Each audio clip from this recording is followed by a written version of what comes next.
Assalamualaikum warahmatullahi wabarakatuh. Halo teman-teman, selamat datang di Kania Bercerita. Di sini kita akan berbagi kisah-kisah menarik, penuh makna, dan pastinya akan menghangatkan hati kamu. Santai saja, siapkan cemilan favoritmu, dan nikmati cerita-cerita seru yang kami hadirkan khusus untuk kamu. Jangan lupa untuk subscribe supaya kamu nggak ketinggalan cerita terbaru dari kami. Yuk, langsung kita mulai. Di tengah keramaian bandara yang megah dan penuh gemerlap, sosok pria lusuh dengan pakaian compang-camping dan bau yang menusuk hidung melangkah pelan menuju loket tiket, disambut tatapan sinis dan bisik-bisik mengejek dari orang-orang di sekitarnya. Siapa sebenarnya pria misterius itu, dan mengapa ia rela menanggung hinaan demi satu tujuan yang tak pernah diketahui? Langit masih kelabu ketika lelaki itu melangkah pelan ke pelataran bandara. Ransel kecil menggantung di punggungnya. Sudah tak bisa disebut ransel lagi karena resletingnya hanya separuh tertutup, sementara jahitan di bagian bawahnya tampak menganga. Celana lusuh dengan tambalan di lutut dan kemeja kotak-kotak yang warnanya memudar seperti kenangan. Sandal jepitnya sudah berbentuk miring sebelah, dan bau peluh yang melekat di tubuhnya menyeruak tiap kali angin mengibas tubuh ringkihnya. Langkahnya lambat, tapi pasti. Ia mendongak menatap bangunan megah yang menjulang. Papan tulisan digital menyala terang menampilkan jadwal keberangkatan ke berbagai kota besar. Dunia terasa bergerak cepat di sini, orang-orang tergesa, koper-koper menggelinding, pegawai berseragam berjalan tegap, dan suara pengumuman yang terus bersahutan. Di antara lautan manusia berpenampilan rapi dan mahal itu, kehadirannya seperti noda di taplak putih. Kepala mulai menoleh, bisik-bisik kecil menyusup di antara gemuruh suara koper dan langkah kaki. Itu orang gila ya. Gelandangan kok masuk bandara, dia kira ini stasiun mungkin. Ia mendengar semuanya, tapi tetap melangkah. Hatinya tak sempat menanggapi hinaan. Ada janji yang harus ia tepati. Tangannya yang kasar menggenggam erat sebuah kantong plastik bening. Di dalamnya tampak ratusan lembar uang lusuh dan koin logam yang bercampur tak rapi. Itu bukan sekadar uang, itu perjuangan. Ia mendekati loket pembelian tiket dengan ragu-ragu. Petugas wanita di balik meja tampak menatapnya dengan tatapan curiga. Senyum profesionalnya seketika luntur. Tangannya otomatis menutupi hidung, walau ia mencoba tetap sopan. "Ada yang bisa saya bantu, Pak?" tanyanya. "Kaku, saya." "Mau beli tiket ke Surabaya?" ujarnya pelan. Suaranya serak, seperti jarang digunakan. "Penerbangan hari ini, yang paling cepat." Petugas itu memeriksa layar komputernya. "KTP, Pak." Lelaki itu mengeluarkan sebuah dompet kecil dari saku dalam bajunya. Warnanya sudah kusam, seperti kertas bekas terendam air. Ia menyodorkannya dengan tangan gemetar. Petugas itu menatap KTP itu lama, seolah memastikan bahwa pria ini benar-benar manusia, bukan cerita dari lembar novel usang. 2.600.000, Pak, katanya akhirnya. Pria itu mengangguk. Perlahan, ia menaruh kantong plastik itu ke meja. Ia mulai menghitung. 1 lembar, 2 lembar, 1.000-an, 10.000-an, koin logam 500-an, 200-an. Jemarinya bergerak pelan tapi pasti, diselingi napas yang terdengar berat. Keriput di wajahnya, bergerak tiap kali ia menunduk. Petugas mengerutkan kening. "Pak, kami tidak bisa menerima uang koin sebanyak ini. Apalagi recehan." Saya sudah hitung semuanya semalam." "Cukup," katanya, suara bergetar. "Saya kumpulkan dari jualan air mineral di pinggir jalan. 1 tahun lebih. Hari ini harus berangkat, ada anak saya di rumah sakit, harus operasi." Antrian di belakang mulai gelisah. "Cepatlah. Jangan drama di depan loket. Bilang aja nggak punya duit. Ini bandara, bukan tempat minta-minta." Seorang pria muda dengan headphone di leher mendekat, merekam diam-diam dengan ponselnya. Kamera diarahkan ke si lelaki tua. "Guys, ini dia. Gelandangan nekat mau beli tiket pesawat. Pakai recehan pula. Gokil." Katanya tertawa kecil. Suaranya direkam dalam video. Petugas mulai kehilangan kesabaran. "Pak, saya mohon maaf. Uangnya belum cukup." Dan kami tidak bisa hitung ini semua sekarang. Silakan cari tempat penukaran atau kembali nanti. Lelaki itu diam. Ia menatap kantong plastiknya, lalu menatap petugas itu. Bibirnya bergerak sedikit, seperti ingin menjelaskan sesuatu. Tapi akhirnya ia hanya mengangguk pelan. Baik. Saya akan hitung lagi, katanya lirih. Ia memungut kembali uang receh itu satu persatu. Tangan tuanya bergetar. Langkahnya berat saat ia pergi menjauh dari "Look it." Matanya menangkap bayangan dirinya di kaca besar bandara. Tubuh kurus dengan rambut yang beruban, wajah lelah penuh debu, dan sepasang mata yang menyimpan kisah lebih panjang dari hidup siapapun di sekelilingnya. Ia menemukan bangku kosong di pojokan. Duduk perlahan. Plastik itu diletakkan di pangkuan, dan ia mulai menghitung lagi. Satu demi satu. Suara koin beradu menjadi musik sumbang yang mengusik beberapa penumpang di dekatnya. Seorang petugas kebersihan mendekat. "Pak, jangan tidur di sini ya. Nanti dimarahin supervisor." "Saya nggak tidur, Dik. Saya cuma hitung uang. Saya harus sampai ke Surabaya. Anak saya nunggu," ujarnya, nyaris seperti bisikan. Petugas itu hanya mengangguk tak paham dan berlalu. Di sudut bandara megah itu, lelaki itu tetap bertahan. Tak ada air mata yang jatuh, tapi dadanya sesak. Ia memejam sejenak, membayangkan wajah anak kecil yang menunggunya di rumah sakit, dengan selang infus dan senyum tipis yang menguatkan. "Ayah pasti datang ya?" "Ya, Nak. Ayah pasti datang. Walau dunia menertawakan, walau jalan harus dirayapi seperti pengemis. Tapi janji adalah janji. Dan cinta seorang ayah tidak punya harga." Suasana Bandara Internasional Juanda pagi itu begitu sibuk. Orang-orang berlalu lalang membawa koper besar, anak-anak tertawa riang di pelukan orang tuanya, dan deretan suara pengumuman keberangkatan menggema nyaring. Namun di tengah gegap gempita modernitas itu, di pojok ruang tunggu dekat mesin ATM yang tak terpakai, duduk seorang pria tua berpakaian lusuh. Bajunya sudah tak jelas warna aslinya, dan aroma tubuhnya menguar, menyatu dengan bau plastik dan debu. Ia bernama Pak Arwan. Rambutnya sudah memutih seluruhnya. Wajahnya penuh gurat lelah dan ketabahan. Di pangkuannya tergeletak kantong plastik bening, berisi tumpukan uang receh. Tangannya, yang kasar menghitungnya pelan-pelan, satu persatu. Keringat menetes dari pelipisnya, namun ia tetap tekun. Ia sudah menghitungnya lebih dari 5 kali sejak pagi buta. Tapi tetap saja, nilainya tak berubah. Rp2.585.000.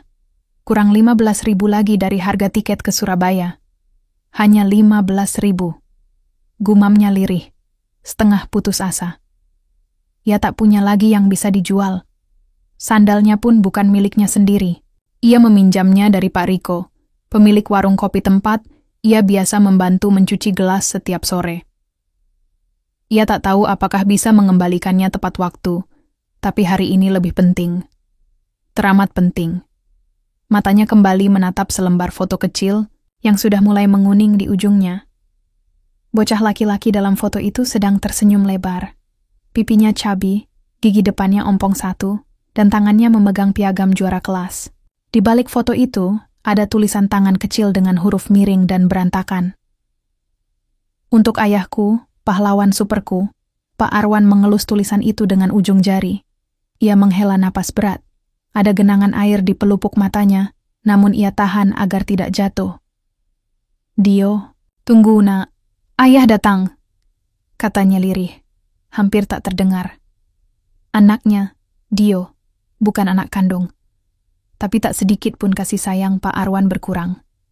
Ia membesarkan Dio sejak bocah itu berumur 3 tahun. Di panti asuhan tempat ia dulu, juga pernah tinggal dan tumbuh besar. Kini Dio berusia 13 tahun, dan menderita kelainan jantung yang memerlukan operasi secepatnya di Surabaya. Pihak rumah sakit sudah mengatur jadwal operasi.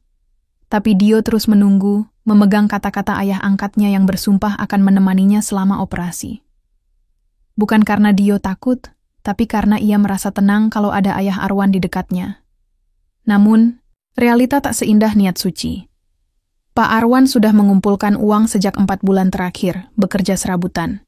Membantu mencuci piring, memungut kardus bekas, menjual barang-barang lama milik panti yang sudah tak terpakai, dan bahkan pernah menjajakan mainan bekas di pasar malam. Semua demi satu janji, menemani Dio menjalani operasi yang bisa menentukan hidupnya. Namun siapa sangka, saat sampai di konter pembelian tiket pagi itu, ia ditertawakan. "Ada yang bisa saya bantu, Pak?" tanya petugas wanita muda dengan senyum basa-basi. "Saya mau beli tiket ke Surabaya. Hari ini."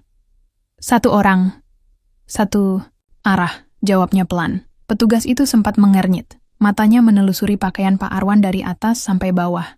"Bapak, yakin beli tiket di sini?" Pak Arwan mengangguk. Ia menyerahkan kantong plastiknya. Petugas itu membuka plastik tersebut, melihat isinya. Uang receh dan lembaran lusuh. Beberapa penumpang di belakang mulai melongok penasaran. "Ini, untuk tiket, Neng," katanya penuh harap. Namun alih-alih mendapat pelayanan, tawa keras justru terdengar dari arah konter sebelah. Seorang petugas pria berseragam biru muda membisikkan sesuatu ke temannya. Lalu mereka tertawa cekikikan. Salah satu penumpang perempuan yang berdiri tak jauh dari sana menutupi mulutnya, lalu mengarahkan ponsel ke arah Pak Arwan. 1-2 rekaman video mulai dibuat. "Pak, uang kayak gini, ngitungnya lama, Pak. Lagian, ini belum cukup," ujar. Petugas wanita itu ketus. "Harga tiketnya 2.600.000 lebih, Pak. Maaf ya, nggak bisa dibantu." "Kurangnya berapa, Neng?" tanya Pak Arwan. Mencoba tetap tenang. 15.000, Pak. Tapi maaf, kayaknya Bapak lebih cocok naik bus saja. Tiket pesawat bukan buat orang sembarangan, jawabnya sambil menyeringai. Pak Arwan menggigit bibirnya. Ia menarik kantong plastik itu dengan perlahan. Tidak marah, tidak berkata kasar, tapi matanya penuh luka. Ia mundur beberapa langkah, lalu duduk kembali di bangku pojok bandara. Orang-orang tetap lalu lalang tanpa peduli. Ia kembali menghitung uangnya, entah untuk keberapa kalinya, meski ia tahu jumlahnya tetap. Namun tanpa, sepengetahuannya, ada satu pasang mata yang menatapnya penuh iba. Namanya Livia, seorang penumpang yang akan terbang ke Makassar untuk urusan pekerjaan. Wanita berjilbab biru tua ini adalah seorang jurnalis independen. Ia berdiri di dekat tempat pengisian daya ketika mendengar suara keributan tadi. Saat orang-orang tertawa, ia justru merasa nyeri di hatinya. Sesuatu tentang pria tua itu membuatnya merasa terusik. Ia diam-diam mengikuti Pak Arwan dengan tatapannya, lalu memeriksa media sosial. Ternyata benar, video Pak Arwan sudah mulai beredar. Beberapa akun mengunggah cuplikan saat Pak Arwan dihina karena uang recehnya. Sayangnya, sebagian akun itu menambahkan musik dan efek lucu, seolah semuanya cuma hiburan. Livia merasa marah. Ia membuka ponselnya, menulis narasi panjang, lalu mengunggah video itu dengan tulisan berbeda. Ketika dunia lupa bahwa orang tua seperti ini pernah menolong puluhan anak panti. Dulu, beliau seorang pengusaha, namun menyerahkan seluruh hartanya untuk pengobatan anak-anak miskin. Hari ini, ia berusaha membeli tiket pesawat demi menemani anak angkatnya operasi jantung. Tapi lihatlah, dunia justru menertawakannya. Tak sampai 1 jam, video itu viral. Ribuan komentar masuk. Doa mengalir, dan beberapa orang mulai menanyakan rekening atas nama Pak Arwan. Livia merasa bulu kuduknya meremang. Ia tahu, inilah saatnya turun tangan. Dengan langkah cepat, ia menghampiri Pak Arwan yang masih duduk termangu. "Pak, maaf. Saya Livia. Tadi saya melihat semuanya. Saya tahu mungkin Bapak merasa sungkan, tapi izinkan saya bantu. Saya sudah booking tiket atas nama Bapak. Sudah terkonfirmasi. Tinggal check-in saja." Pak Arwan terkejut. Ia memandang wanita muda itu lama. "Kenapa Nona melakukan ini?" Livia tersenyum, lalu duduk di sampingnya. "Karena Bapak sudah mengajarkan banyak hal kepada dunia tanpa sadar. Bapak membuat kami, generasi muda, malu karena terlalu sering mengeluh. Sementara Bapak bertahan demi satu janji, Pak Arwan menunduk. Air matanya akhirnya tumpah juga. Tapi itu bukan tangisan putus asa. Itu tangisan lega. Beberapa menit kemudian, mereka berdiri bersama di counter check-in.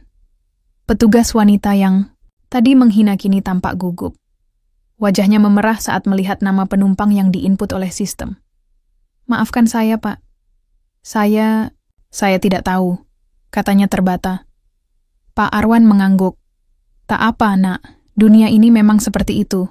Tapi kita harus terus berjalan, walau sering disalahpahami."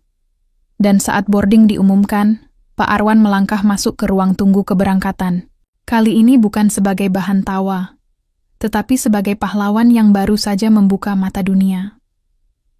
Langit Surabaya pagi itu berselimutkan awan kelabu, seolah mengerti bahwa hari ini bukan hari biasa. Di luar ruang operasi Rumah Sakit Umum Dr. Sutomo, seorang anak laki-laki berusia 13 tahun terbaring lemah di atas ranjang dorong. Wajahnya pucat, napasnya teratur tapi pelan. Selang oksigen menempel di hidungnya, dan di tangannya tertancap jarum infus. Itu Dio, bocah penuh semangat yang kini harus melawan waktu. Seorang perawat menenangkannya. "Tenang ya Dio, ayahmu pasti datang," katanya sudah dalam perjalanan. Dio hanya mengangguk pelan. Bibirnya tersenyum samar, tapi mata kecilnya tak bisa menyembunyikan kegelisahan. Sejak semalam, ia memegang sebuah boneka kecil berbentuk tokoh pahlawan. Sudah robek di salah satu sisinya. Boneka itu hadiah dari Pak Arwan, ayah angkatnya, bertahun lalu. "Kalau kamu takut, peluk ini. Dia bisa mengusir rasa sakit, karena ada cinta ayah di dalamnya." Begitu pesan Pak Arwan waktu itu. Hari ini, pesan itu menjadi mantra yang ia pegang, erat-erat. Sementara itu, pesawat dari Jakarta baru saja mendarat. Penumpang mulai keluar satu persatu. Pak Arwan berjalan cepat, walau lututnya kaku dan napasnya berat. Ia menolak kursi roda yang ditawarkan petugas bandara. Katanya, "Anakku yang sakit, bukan aku.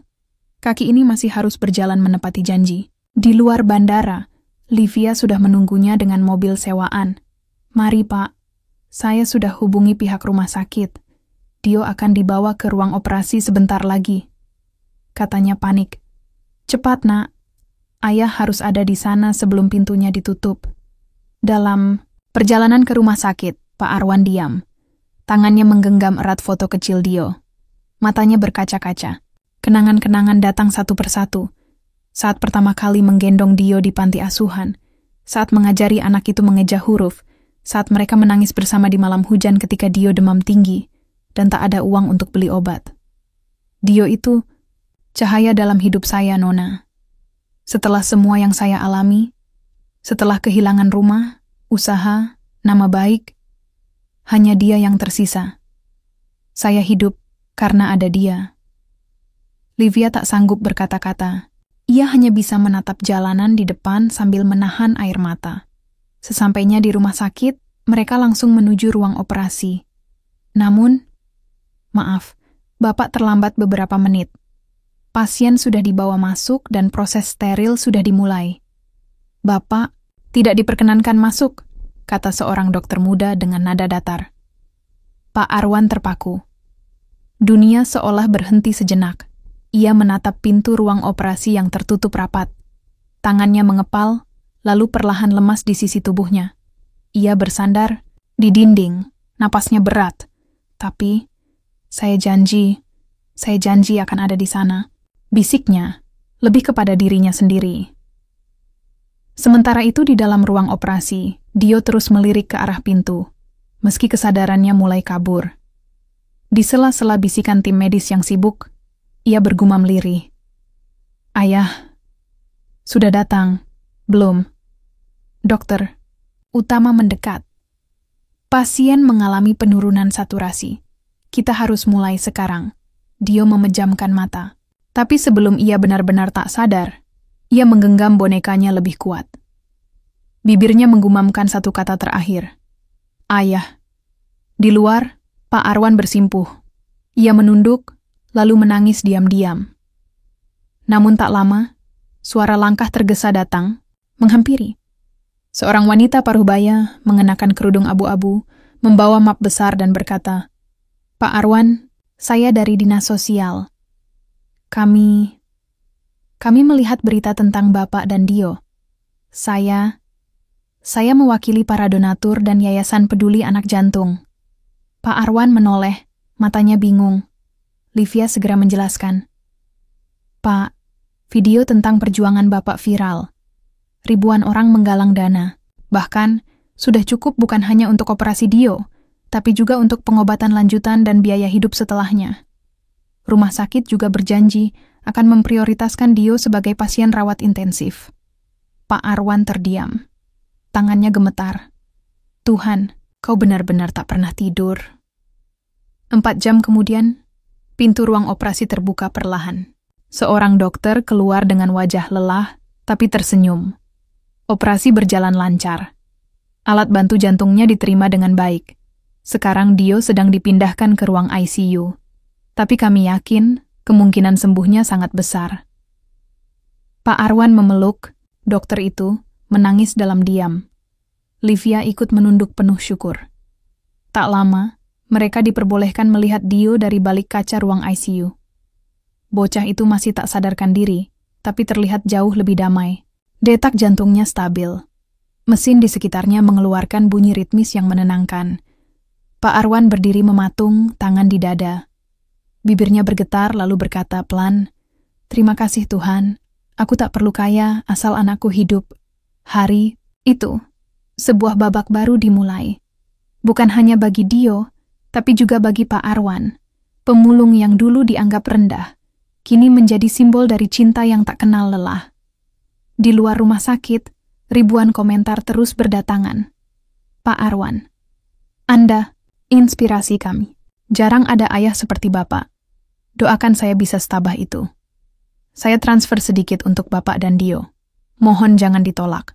Media nasional mulai menulis berita tentangnya. Bahkan stasiun TV menghubungi Livia untuk mengatur wawancara. Tapi Livia tahu, pria tua itu tak tertarik dengan kamera. Ia hanya ingin satu, melihat anaknya sembuh. Dan ketika Dio akhirnya sadar beberapa hari kemudian, pertanyaan pertama yang ia ucapkan adalah, "Ayah, tadi nemenin Dio, ya?" Pak Arwan menggenggam tangan kecil itu. Ayah di luar, tapi doa ayah masuk sampai ke dalam. Dio tersenyum, lalu kembali tertidur. Damai. Di hari-hari berikutnya, dunia mengenal sosok Pak Arwan bukan sebagai pemulung, tapi sebagai Bapak dengan janji yang tak bisa mati. 3 hari pasca operasi, cuaca Surabaya kembali cerah. Matahari bersinar. Malu-malu dari balik jendela kamar rawat inap kelas 3, tempat Dio kini berbaring. Meski belum pulih sepenuhnya, warna pipinya sudah kembali kemerahan. Nafasnya lebih lega, dan senyum kecil sesekali muncul di sudut bibirnya setiap kali menatap Pak Arwan yang duduk setia di samping ranjang. "Yah," panggil Dio pelan. "Ayah nggak pulang ke rumah? Ayah belum makan?" Pak Arwan mengusap rambut Dio yang mulai tumbuh. "Rumah ayah ada di sini. Dan kalau kamu sudah sembuh, ayah bisa makan dengan tenang." Dio tersenyum. Ia tak tahu bahwa sang ayah hanya minum air galon rumah sakit selama 2 hari terakhir. Ia juga tak tahu, pria itu tidur di kursi keras setiap malam, berselimut jaket kumal yang bahkan tak cukup hangat untuk malam tropis Surabaya. Tapi, Pak Arwan tak pernah mengeluh. Cinta, rupanya, memang bisa mengalahkan segalanya, termasuk rasa lapar dan nyeri di persendian tua. Sementara itu, dunia di luar kamar rawat mereka sudah berubah total. Video yang merekam perlakuan petugas maskapai terhadap Pak Arwan telah viral di berbagai media sosial. Komentar terus mengalir, dari warga biasa hingga tokoh publik. Wajah lusuh dan langkah kaki renta pria itu menjelma simbol perlawanan diam terhadap sistem yang terlalu mudah menghakimi lewat penampilan. Tak hanya itu, beberapa organisasi kemanusiaan mulai menyebarkan petisi agar Pak Arwan mendapat penghargaan nasional. Beberapa yayasan juga mengajukan beasiswa penuh untuk Dio hingga jenjang universitas. Dan Livia, wanita muda yang merekam momen di bandara, kini didaulat sebagai juru bicara keluarga Pak Arwan. Tapi pria itu tetaplah Pak Arwan. Ia menolak semua undangan wawancara. Ia tak menggubris panggilan dari TV nasional. Ia bahkan menolak saat sebuah yayasan ingin memberikan rumah baru dan gaji tetap baginya. "Saya ini bukan siapa-siapa," katanya, pelan.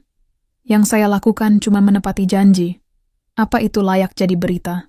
Justru karena Bapak tak menginginkan sorotan, dunia jadi ingin melihat Bapak," ujar Livia waktu itu, menahan tangis.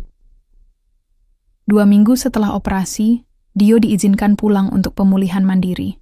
Tapi bukan ke rumah, karena rumah mereka sudah lama tak ada. Mereka tinggal sementara di salah satu kamar belakang.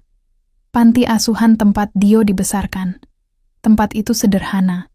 Dindingnya lembab. Tikar pandan menjadi alas tidur. Tapi untuk mereka, itu surga. Malam hari, Pak Arwan duduk di beranda belakang panti, menatap bintang yang sesekali muncul di langit. Ia menggenggam kalung kecil berisi foto lama. Gambar dirinya saat masih muda bersama pendiri panti asuhan itu. Seorang lelaki tua dengan senyum menenangkan dan tangan yang selalu terbuka bagi anak-anak jalanan. "Pak Guru," bisik Pak Arwan. "Saya hampir menyerah. Tapi janji saya pada Dio dan pada Bapak membuat saya tetap hidup." Kilasan masa lalu kembali datang. Dulu, Arwan adalah pemuda yang diremehkan. Lulusan SMP, yatim piatu, hidup dari memulung. Ia ditampung di panti itu. Tapi berkat kerja keras dan bantuan donatur, ia perlahan bangkit. Menjual sayur, membuka warung, hingga akhirnya menjadi pemilik supermarket mini di 3 kota. Tapi semuanya, ia lepaskan, perlahan namun pasti, demi membantu biaya pengobatan anak-anak panti asuhan yang terus bertambah sakit akibat pencemaran pabrik dekat daerah itu. "Saya bisa bangun bisnis lagi, tapi anak-anak itu, siapa yang akan ganti nyawanya kalau saya diam?" Tak ada yang tahu, ia menjual tanah, toko, bahkan motor tuanya. Lalu kembali hidup sederhana. Hanya menyimpan satu tujuan, membesarkan Dio seperti ia dulu dibesarkan. Esok harinya, sebuah mobil mewah berhenti di depan panti. 2 orang bersetelan rapi turun dan mengetuk pintu. "Selamat pagi, kami dari PT Nusantara Air. Apakah ini kediaman Bapak Arwan?" Pak Arwan muncul di ambang pintu. Baju lusuhnya tetap sama, tapi kali ini wajahnya tenang. "Benar. Ada yang bisa saya bantu?" "Pak Arwan, perkenalkan, saya Ketua Operasional Maskapai. Kami datang untuk meminta maaf secara resmi." "Kami tidak perlu," potong Pak Arwan cepat. "Saya tidak menyimpan dendam. Saya hanya ingin semua orang memperlakukan orang lain seperti manusia." Sang petugas terdiam, lalu memberikan sebuah amplop coklat. Di dalamnya ada surat undangan. "Kami ingin Bapak hadir dalam acara Hari Pelanggan minggu depan sebagai tamu kehormatan. Tolong pertimbangkan, Pak." Pak Arwan menerima surat itu dengan hati-hati, seolah takut merobek nilai di dalamnya. Tapi dalam hati, ia ragu. "Saya bukan orang penting." Malam harinya, Dio yang kini mulai bisa berjalan, berkata sambil tersenyum. "Yah, aku pengen lihat ayah pakai jas, berdiri di panggung. Semua orang tepuk tangan buat ayah." Pak Arwan mengelus kepala anak itu. Dalam diam, ia mengerti. Panggung bukan untuk pamer, tapi untuk mewakili mereka yang tak pernah punya suara. Akhirnya, ia pun memutuskan.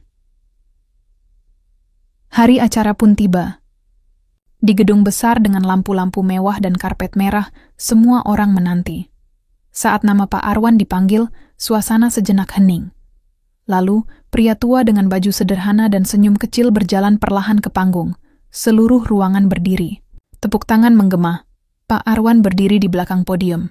Ia menatap para undangan, lalu berkata dengan suara tenang, "Terima kasih. Saya hanya ingin satu hal disampaikan kepada kalian semua. Jangan lihat orang dari kulit sepatunya, tapi dari jejak langkahnya." Ruangan itu, yang biasanya penuh jargon bisnis dan kata-kata manis, kini diselimuti sunyi. Tapi bukan sunyi yang canggung, melainkan sunyi penuh makna. Suara hatinya sampai ke dalam hati semua orang. Setelah turun panggung, para petugas yang pernah menghina kini datang satu persatu. Mereka menunduk, memohon maaf. Beberapa bahkan menitikkan air mata. Pak Arwan hanya menjabat tangan mereka satu persatu. Kita semua pernah salah. Yang penting, jangan ulangi lagi pada orang lain.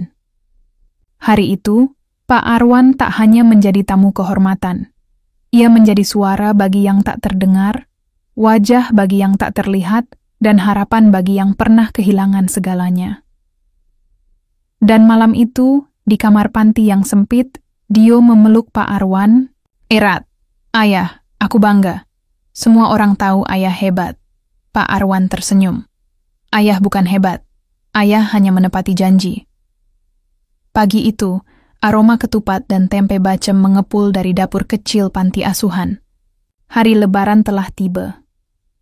Anak-anak berkumpul di aula dengan baju baru hasil sumbangan. Suara tawa dan nyanyian takbir mengalun pelan dari radio usang di sudut ruangan. Tapi suasana hati Pak Arwan tak seceria tahun-tahun sebelumnya. Ia duduk diam di sudut belakang, menatap Dio yang kini sudah mulai bisa berjalan tanpa dibantu tongkat. Anak itu sedang membagikan permen dan sarung ke adik-adiknya sambil tersenyum lebar. Tapi, di mata Pak Arwan, senyum itu menyimpan pertanyaan yang belum pernah dijawab. Ayah, kata Dio tiba-tiba, menghampiri dan duduk di sampingnya. Boleh, aku tanya sesuatu? Pak Arwan menoleh. Tentu, nak. Dio menatap lantai sejenak. Lalu dengan suara pelan, tapi penuh keberanian, ia bertanya, siapa ibu kandungku? Pertanyaan itu mengiris lebih dalam dari pisau manapun. Pak Arwan tak menjawab. Ia hanya menunduk, jemarinya mengepal perlahan. Dada tuanya terasa berat. Hembusan napasnya bahkan tersendat. Maaf ya, aku cuma ingin tahu, karena setiap anak di sini punya cerita tentang ibunya. Bahkan yang ditinggal sekalipun. Tapi aku, kosong. Sunyi menggantung seperti kabut pekat. Tak ada suara lain selain detak jam di dinding. Perlahan Pak Arwan berdiri. Yuk, ayah ajak jalan sebentar. Mereka berjalan menyusuri jalan setapak kecil di belakang panti. Lewat tumpukan ban bekas, pohon-pohon mangga yang belum berbuah, dan kolam kecil tempat anak-anak biasanya bermain lumpur. Di ujung jalan, ada gubuk tua yang sudah lama tak dipakai. Dulu, tempat ini rumah ayah, kata Pak Arwan. Dio mengamati sekeliling. Atapnya hampir runtuh. Dindingnya lapuk. Tapi ada semacam keteduhan yang aneh di sana. Seolah tempat itu menyimpan sesuatu yang tak bisa dilupakan. Pak Arwan duduk di batu besar, lalu mulai bercerita. Dulu, ayah bukan orang baik, Dio. Bahkan sebelum kamu lahir, ayah pernah tenggelam dalam hidup yang salah. Ayah berdagang, iya, tapi juga menggadaikan prinsip, demi uang, demi pengakuan, demi seseorang. Dio menatap ayahnya dengan dahi mengernyit. Ibumu, bukan wanita sembarangan. Ia datang ke panti ini sebagai relawan dari luar negeri. Namanya Alia, cantik, pintar, tapi hatinya bersih. Ia datang bukan untuk mencari nama, tapi untuk menolong. Dan ayah jatuh cinta padanya. Nada suara Pak Arwan mulai gemetar. Kami dekat, sangat dekat. Tapi ayah terlalu takut untuk mencintai dengan jujur. Ayah menipu dia. Ayah pura-pura kaya, pura-pura punya yayasan besar padahal itu semua hanya topeng. Sampai akhirnya, Alia tahu kebenarannya. Ia kecewa. Tapi saat ia memutuskan untuk pergi kembali ke negaranya, ia sadar ia sedang mengandung kamu. Dio tak berkedip. Dia tak mau menggugurkanmu. Tapi juga tak mau kamu hidup dalam kebohongan. Ia meninggalkan surat. Dan bayi dalam keranjang kecil di depan panti. Saat ayah menemukanmu, kamu menangis sangat keras. Dan ayah tahu, ini bukan kutukan. Ini karunia. Tapi ayah merasa terlalu kotor untuk bisa membesarkanmu. Air mata menetes dari sudut mata Pak Arwan. Ia tak mencoba menyekanya. Biarkan luka lama itu mengalir seperti air yang akhirnya mendapat jalan keluar. Ayah hidup dengan rasa bersalah setiap hari, karena telah kehilangan dia, karena tak bisa membesarkan kamu dengan utuh.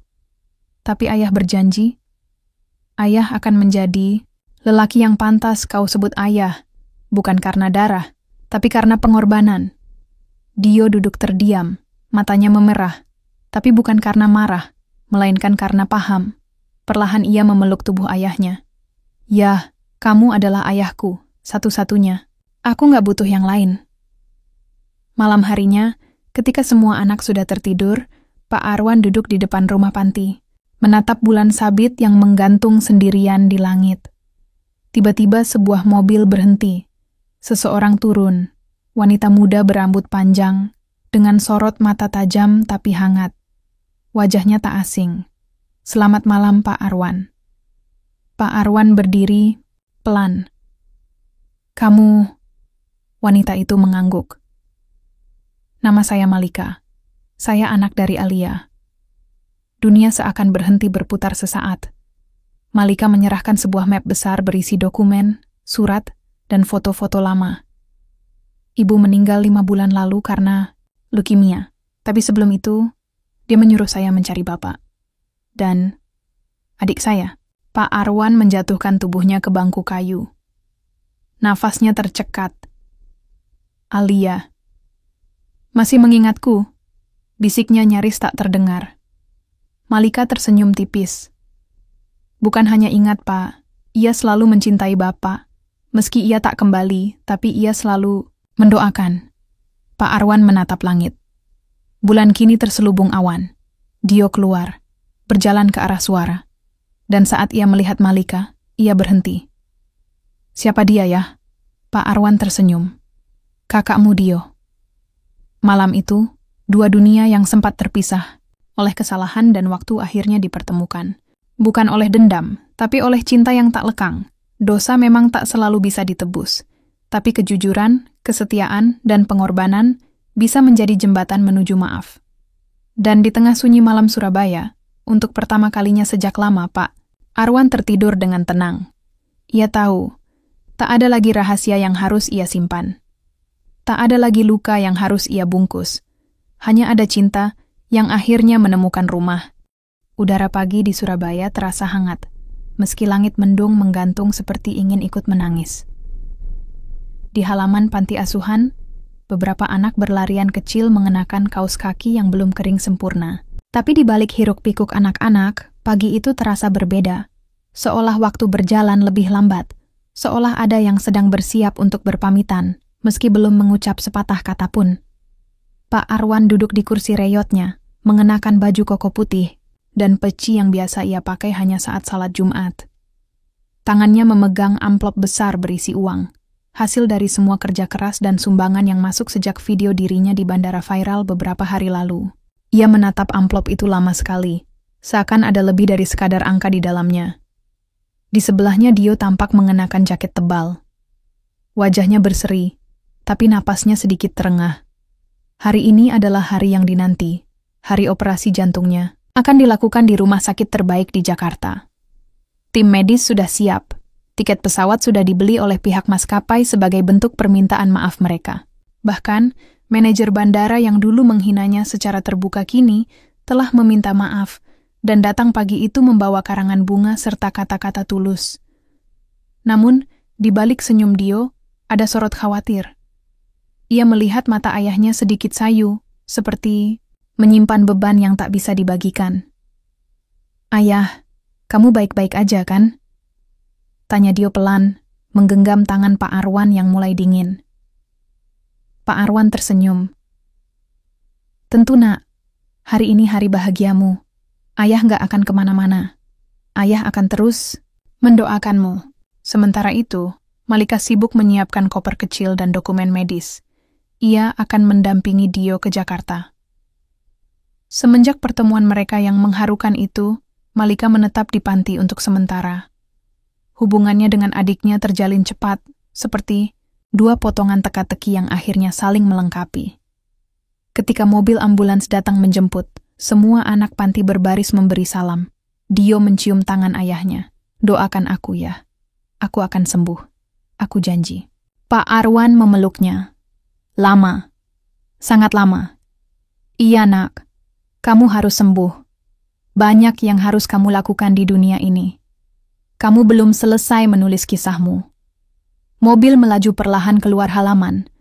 Malika melambaikan tangan, dan anak-anak panti pun bersorak, "Dio, Dio, Dio." Namun saat suara mereka memudar, Pak Arwan perlahan kembali ke kamarnya, duduk di ranjangnya yang keras. Tangannya memegang surat yang sejak semalam belum ia buka. Surat dari Alia, yang diserahkan Malika kepadanya. Untuk Arwan yang pernah aku cintai dengan seluruh keberanianku. Jika kau membaca surat ini, mungkin aku sudah tak ada. Tapi aku ingin kau tahu, aku tak pernah menyesal mengenalmu. Meski luka sempat mewarnai perjalanan kita, tapi rasa hormat dan kasihku padamu tak pernah hilang. Terima kasih telah membesarkan Dio. Terima kasih telah menjadi ayah yang bahkan lebih baik dari yang pernah kuimpikan. Jika kau pernah merasa gagal, ketahuilah, aku justru merasa beruntung karena pernah mencintaimu. Hati yang tulus tak akan pernah hilang. Ia hanya berpindah menjadi doa. Air mata Pak Arwan jatuh tanpa suara. Ia menyentuh tulisan itu, seperti ingin memeluknya. Tak lama setelah itu, ia memanggil salah satu pengurus panti. Kalau saya tak bangun besok, tolong pastikan Dio tahu kalau saya bahagia. Kalau saya sudah menyelesaikan semua yang perlu saya lakukan. Dan tolong, jangan ada yang menangis. Cukup doa. Pengurus itu hanya mengangguk sambil menahan tangis. Esok harinya, berita dari Jakarta datang. Operasi Dio berjalan lancar. Ia tertidur pulas di ruang pemulihan, dikelilingi alat medis dan Malika yang terus menggenggam tangannya. Para dokter kagum dengan kekuatan jantung anak itu, seolah ada kekuatan cinta yang menopang dari jauh. Namun, kabar lain juga datang. Pak Arwan ditemukan tak sadarkan diri di kamarnya, dengan senyum mengembang dan surat Alia masih di tangannya. Tak ada tanda kesakitan, tak ada perjuangan. Hanya keheningan yang tenang, ia telah pergi. Pemakamannya dihadiri ratusan orang. Anak-anak panti mengenakan seragam putih. Maskapai tempat ia pernah dihina mengirim karangan bunga dan menyampaikan permintaan maaf terakhir. Bahkan beberapa tokoh masyarakat hadir, memberi penghormatan pada pria yang pernah mereka remehkan. Dio, meski belum bisa berjalan, meminta dibopong ke makam ayahnya. Ia memeluk nisan yang masih basah dan berkata dengan suara yang nyaris hilang. Terima kasih ya, kamu telah menyelamatkanku. Bahkan sebelum aku tahu siapa diriku. Malika berdiri di sampingnya. Tangannya menggenggam tangan Dio. Ayahmu telah mengajari kita bahwa cinta tidak perlu mewah. Cukup tulus. Dan dunia akan berubah. Beberapa bulan kemudian, panti asuhan itu direnovasi total. Banyak donatur yang terinspirasi dari kisah Pak Arwan. Nama panti diubah menjadi Yayasan Arwan Alia, menggabungkan dua hati yang saling mencintai, meski tak bisa bersatu selamanya. Dan di aula utamanya, tergantung sebuah foto sederhana. Wajah lelaki tua berpakaian lusuh, sedang memeluk anak laki-laki dengan erat. Di bawahnya, terukir kalimat. Kita tidak dinilai dari apa yang kita punya, tapi dari apa yang rela kita korbankan, demi yang kita cintai. Dan itulah warisan terbesar dari seorang pria bernama Arwan, warisan tanpa harta, tapi penuh makna. Sudah hampir 3 bulan sejak kepergian Pak Arwan, tapi kehadirannya terasa seolah masih mengisi setiap sudut panti. Aroma kopinya yang khas, suara langkah pelannya di pagi hari, dan kalimat-kalimat bijaknya yang dulu sering dianggap biasa, kini menjadi harta karun yang tak ternilai. Tak ada yang benar-benar siap kehilangan sosok yang begitu berarti, apalagi jika kepergiannya justru memperlihatkan betapa dalam cintanya. Namun hidup harus terus berjalan. Panti asuhan Arwan Alia kini berubah drastis. Setelah kisah pria misterius berpakaian lusuh yang dihina di bandara viral, bantuan datang dari berbagai penjuru. Renovasi dilakukan besar-besaran. Dinding yang dulunya retak dan penuh bercak jamur kini dicat bersih dengan warna biru muda, menyegarkan mata siapapun yang memandang. Asrama anak laki-laki dan perempuan kini terpisah rapi. Perpustakaan kecil yang dulunya hanya berisi buku-buku lusuh, kini menjadi ruang belajar yang nyaman dengan komputer dan pendingin ruangan. Namun, perubahan terbesar bukanlah pada bangunan, melainkan pada jiwa-jiwa di dalamnya. Dio, meski masih menjalani masa pemulihan dan belum sepenuhnya pulih, mulai mengambil peran penting di panti. Di usianya yang baru menginjak belasan tahun, wajahnya mulai menunjukkan ketegasan. Ia tak banyak bicara, tapi setiap ucapannya mengandung makna. Anak-anak lain mulai memanggilnya dengan sebutan Kak Dio, bukan karena usianya paling tua, tapi karena ia telah melalui perjalanan yang membuatnya dewasa lebih cepat. Setiap sore, Dio akan duduk di taman kecil depan aula panti, membacakan dongeng atau sekadar mengajarkan huruf-huruf pada anak-anak baru. Ia tak pernah membicarakan ayahnya dengan panjang, tapi semua tahu, setiap langkah Dio adalah bentuk penghormatan sunyi pada sosok yang telah menyelamatkannya.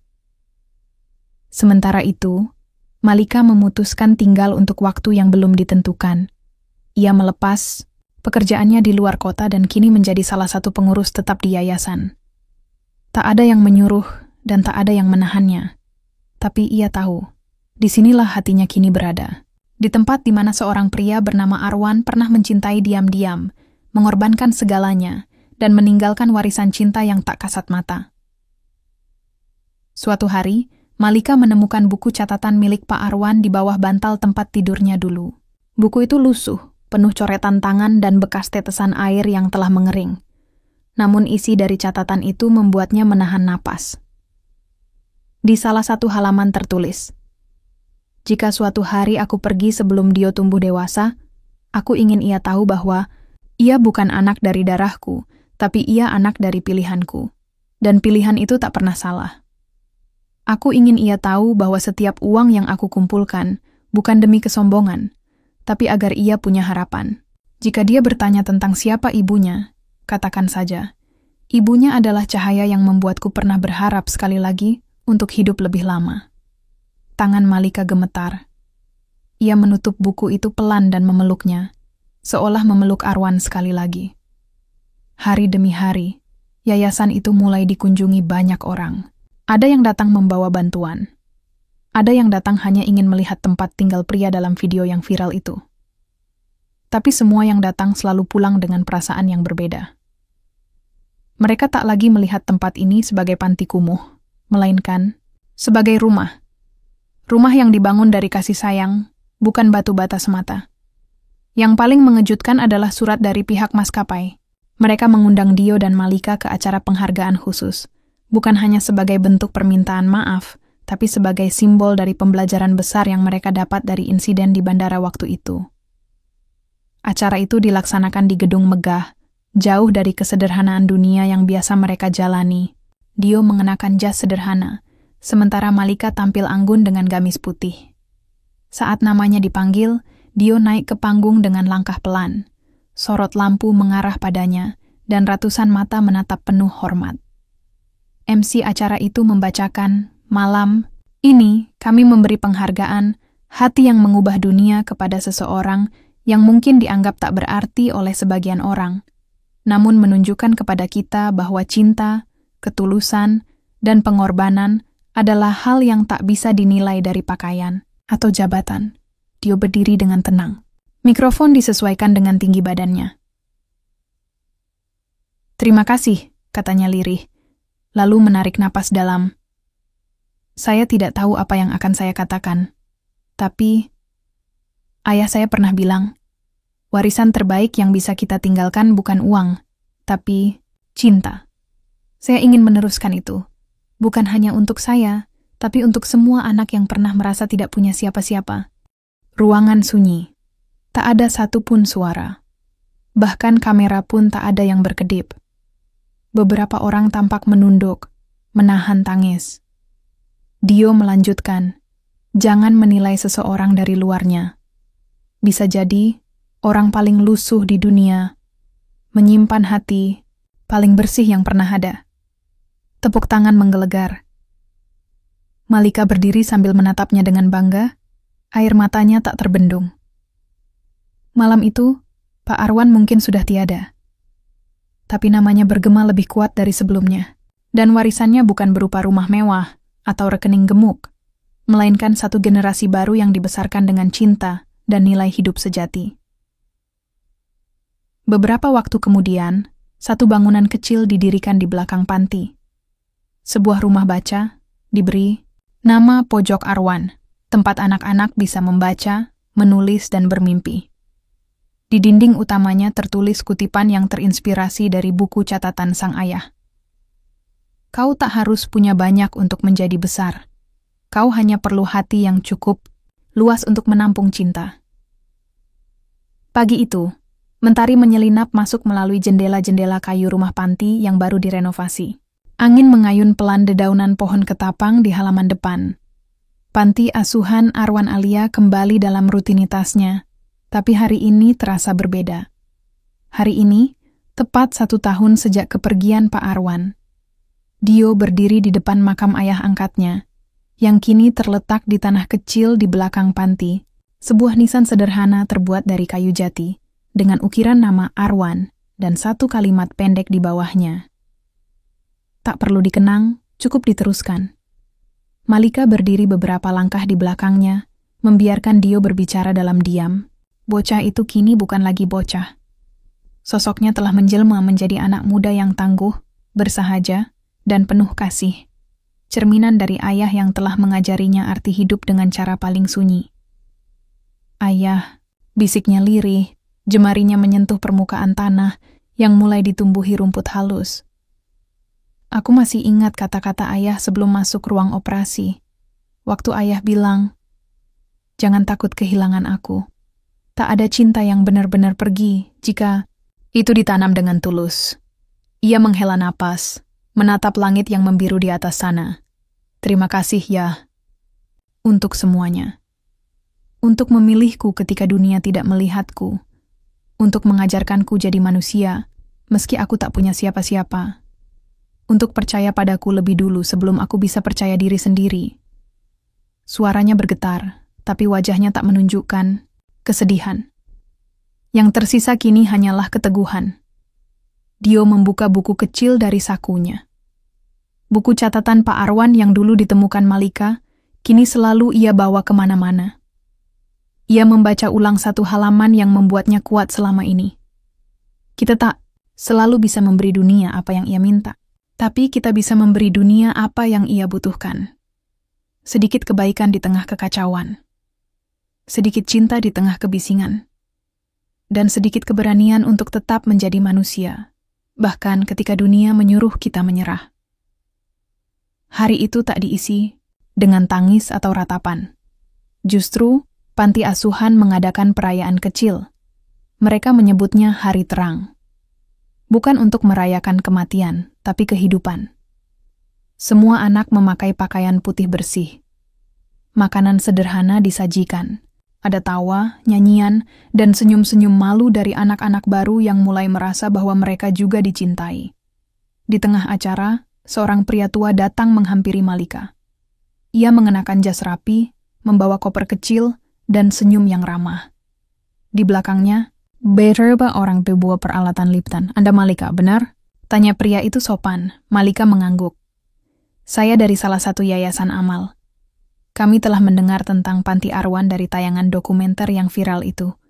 Dan kami ingin menjadikan tempat ini sebagai pusat pelatihan karakter dan pendampingan anak yatim di wilayah ini. Jika Anda bersedia, tentu saja." Malika menatap Dio yang tengah bermain bola bersama adik-adiknya. Hatinya hangat.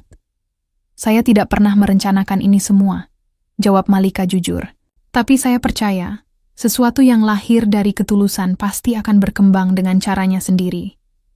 Jadi, ya, kami bersedia." Pria itu tersenyum lebar. Ia menyerahkan koper yang ternyata berisi berkas kerjasama, bantuan fasilitas, dan donasi jangka panjang. Dio mendekat dan bertanya polos, "Apa itu, Bu?" Malika menjawab, "Mungkin ini bagian dari janji yang mulai ditepati." Sore harinya, anak-anak berkumpul di pojok Arwan. Di sana, Malika membacakan sebuah cerita. Tapi kali ini, bukan dongeng biasa.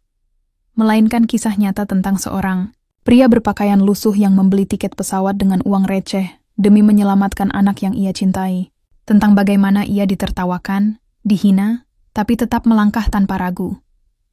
Tentang seseorang yang kehilangan segalanya demi memberi segalanya. Anak-anak mendengarkan dengan mata berbinar. Namanya Pak Arwan, ucap Malika lembut di akhir cerita. Dan tahu tidak, ia bukan hanya pahlawan Dio, ia juga pahlawan kita semua. Dio menambahkan, ayahku tidak meninggalkan warisan uang, tapi ia meninggalkan warisan yang tak bisa dicuri siapapun, cinta dan keberanian.